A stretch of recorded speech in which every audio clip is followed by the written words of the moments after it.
За жал, овај закон, почитувани граѓани, иако е со европско знаменце, парламентарното мнозинство ВМРО, ДПМН и ДУИ со еден трик типичен го смени одредени членови и затоа имаме дополнителен предлог, а тоа е дека надвор од директивата 1211 од 2009 година на Европската унија, на Европската комисија, се извинувам, се врши подржавување или партизација на Агенцијата за електронски комуникации, што согласно препораките не е дозволиво. Гледам дека и вчера е донесен закон, предложен закон во Законот за енергетика и коректно би било, бидејќи законот има европско знаменце, сега да го пратите да видиме што ќе ви кажат во Европската унија. Значи, почитувани граѓани, не постои агенција за регулаторно тело, без разлика дали е за електронски комуникации или за енергетика, во која што вработените се третираат како државни службеници. Значи, тоа не е духот на регулаторните тела.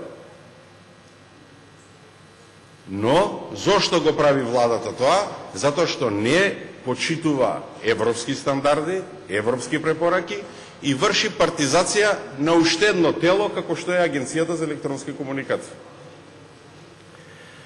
Прочитајте директивата 1211 од 2009 година и видете што пишува за националните регулаторни тела. И како тие треба да се формираат, како тие треба да работат и начинот на финансирање. За жал, кај нас имаме единствен случај во светот. Да, 5 луѓе, партиски, исклучиво партиски, без стручни познавања, за 4 состаноци годишно да добиваат 93.000 денари месечна надокнада. Повеќе од преседателот на државата, на собранието и на владата.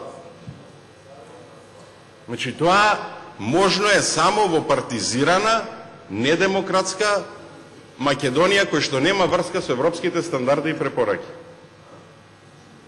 Европските стандарди и препораки препорачуваат ден за ден, секој дневно мониторирање на овој процес на електронски комуникации, кој што не е ситница, туку се мери во милиарди евра.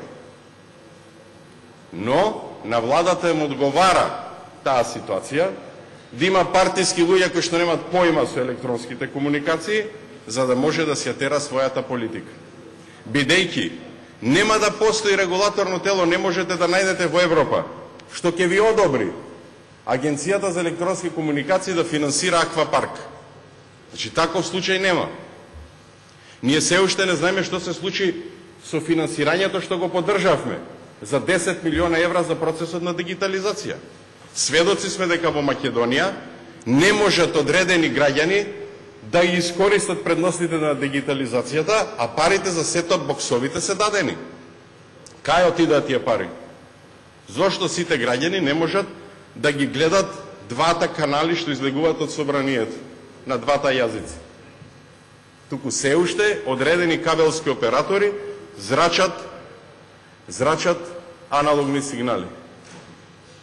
Трето, за овие трошоци и начинот на работата на агенцијата зборува и во последниот извештај и Европската комисија, која што кажува дека кредибилитетот е подкопан на агенцијата зашто дава пари за други работи него што треба. И затоа владата си зима вакво неевропско право, а тоа да прави од Агенцијата за електронски комуникации, исто како и Регулаторната комисија за енергетика, државно тело, кое што нема да се грижи за пазарот на електронски комуникации, туку ќе се грижи исклучиво за партиските интереси на власт. И затоа постои има многу митови во Македонија. Таков мит е вложувањата во електронските комуникации. Ова е извештај на Европската комисија за развојот на електронските комуникации во земјите од проширувањето од април 2013 година. Значи не на било кој. на тој кај што сакаме да отидеме. Тука убаво пишува дека учеството на електронските комуникации во бруто домашниот производ на земјата од 7,38 во 2007 година паднал на 5,74 во 2010 година. Ние сме најслаби со мобилни телефони во регионот, ние сме најслаби и под европскиот просек во широкопојасниот интернет, ние сме последни, далеку под просекот во користењето на мобилниот броудбенд, корисниците на мобилен броудбенд, на широкопојасен интернет користење од мобилни телефони. Ние сме последни во регионот со користењето на смартфон телефоните, на паметните телефони. Но за сметка на тоа, со рекетарски упати притисок од владата, им зедовте на трите оператори по 10 милиони евра за 4G лиценца, иако двата оператори, тврдам, уште 5 години не може да ја исплатат 3G инвестицијата во Република Македонија. Најдобрите показатели се овие. Учеството во бруто домашниот просек драматично ви паѓа. Зошто? Затоа што парите ги давате на глупости, затоа што парите ги давате само формално, а во суштина ништо не се случува.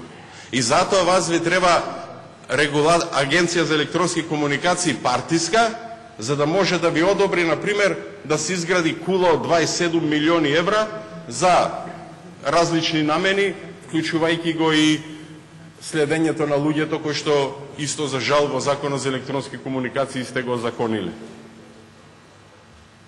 И затоа,